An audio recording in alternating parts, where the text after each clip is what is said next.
Co-buying a house. What's this trend all about? We're going to talk about it on Today in Mortgages.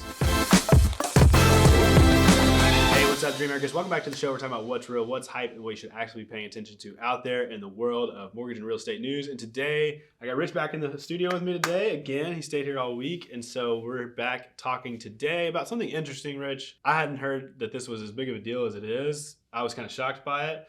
We're talking about co-buying a house. What is co-buying a house, Rich? Co-buying is when you use somebody as a co-borrower that is not your spouse.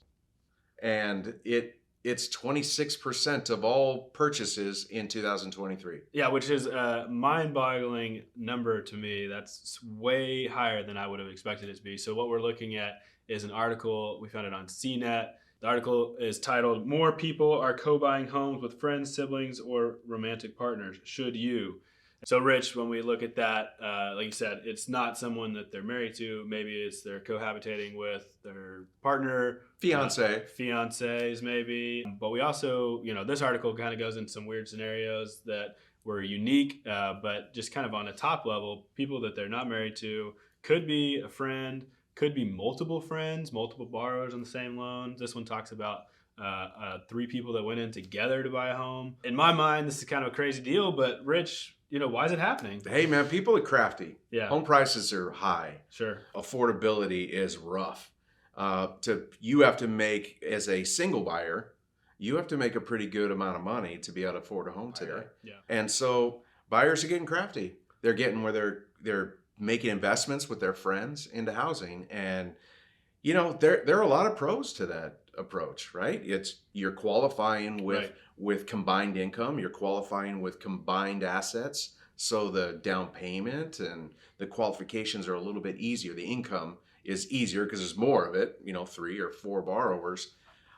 It's a good way, but you really have to choose your purchasing partner carefully. Right. Because I guess when you're buying with a spouse, there's a legal marriage agreement, and a lot of our economy and the rules around how assets are split in some sort of divorce scenario or whatever it might be, like there's legal parameters around that, whereas there might not be in this situation. So it seems like you should do a lot of work up front if this is something that you're going to do, to build those parameters around that, have a signed agreement. Hey, this is what we're going to do in these cases, almost like a prenup. Yeah. For the house. Kind of, yeah. Kind of. Just think about it, Michael. You've had a roommate in the past, right? Right. Would you ever buy a home with that person? I would not. That person would not buy a home with me either. Exactly. So that's where it gets difficult. Generally, these are close friends. Sure. Or they have other shared investments. Right. Like they have experienced each other's habits in terms of financial habits, how they pay their bills, what kind of income they earn, and how they spend their money, and just how responsible they are. So this is a really powerful way to do it if you have the right partners. Like I said, lots of pros to it, and it's not easier to qualify. Okay. Because you've got basically, with 3 buyers, co-borrowers, you have 3 different applications because they're not married. So every piece of the loan is basically underwritten 3 times because you're underwriting every borrower. Even though the income and the assets are shared to qualify, you're still underwriting the credit profile of each individual borrower. So it's not an easy qualification. It requires a great originator, preferably one with network funding, but we do them. It happens all the time. Because we talked about fiancés. That's pretty common right now today. People maybe they're not getting married for a couple of years. Or maybe they're not going to save for their wedding until they purchase their home.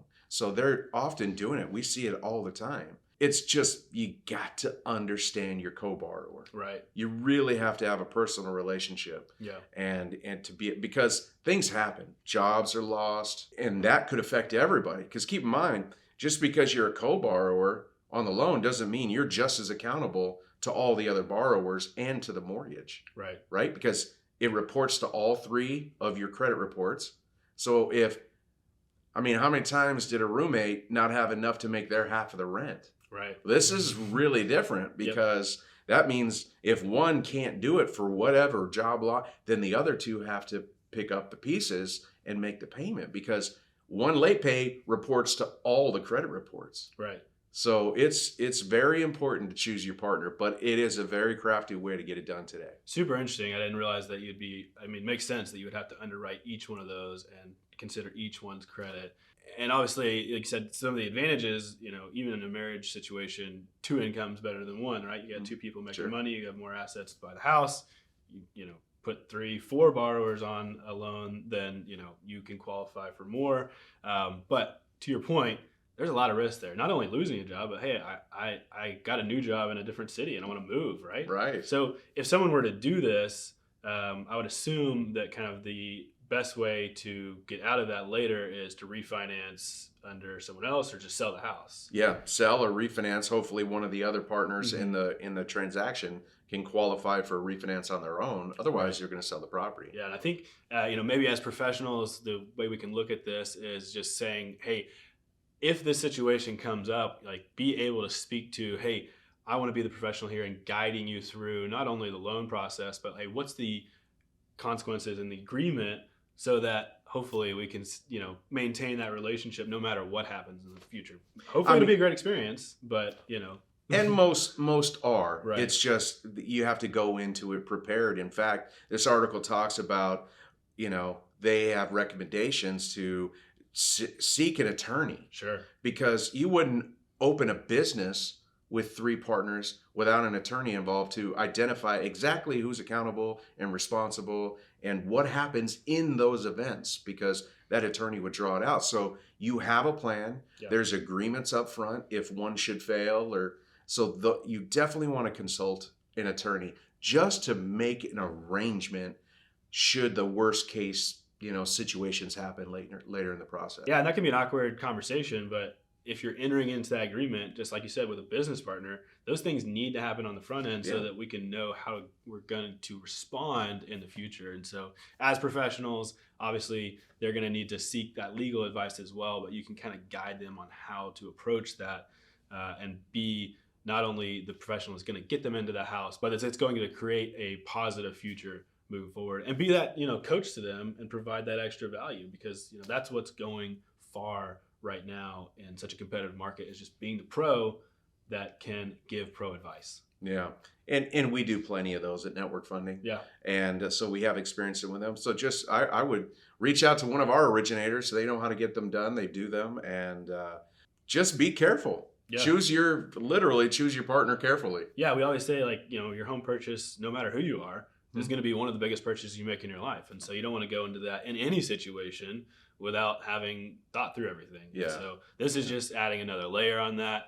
So Rich, I don't know if this is something I would do. I don't know that I would ever be presented this opportunity, but it is an option, and it's more common now just because of the environment we're in. Yeah, it is. Home prices. But, this has been going on for a very long time. There are investment groups to buy homes together. Yeah. But again, they have agreements up front, written legal agreements up front about accountabilities and responsibilities and what happens in the worst case situation. So just make sure you get that done. If you're going to do it with a group of friends, might be a little bit different if it's your fiance, but still there are issues. I mean, relationships end prior to marriage a lot of times. So you just have to make sure you have a plan of who's going to be accountable for what up front. And that makes the whole process better. Yeah. Because everybody knows right now what their responsibility is. Sure. All right, well, this one was a little bit different. This is a fun episode, just something interesting to talk about that we saw pop up in the news, but it might be something that a borrower or buyer out there asks you about, and it's good to know how to respond. So that's why we want to talk about here today. Rich, thanks for making me smarter. I learned some things today about how that's approached, and so if you guys are out there and you enjoy this kind of pro advice that we are talking about and want to be more pro in your business, click the grow link below and see what it's like to be a part of the best network in mortgages and get more advice and insight like this from Rich and other professionals at our company that are coaching and teaching all the time to make our best even better. Rich, appreciate you being here. Thanks again for joining us here in the studio. We're going to be remote again next week. We hope you will join us to talk more about what's happening out there in the world of mortgage and real estate news. Until then, we'll see you on Today in Mortgages.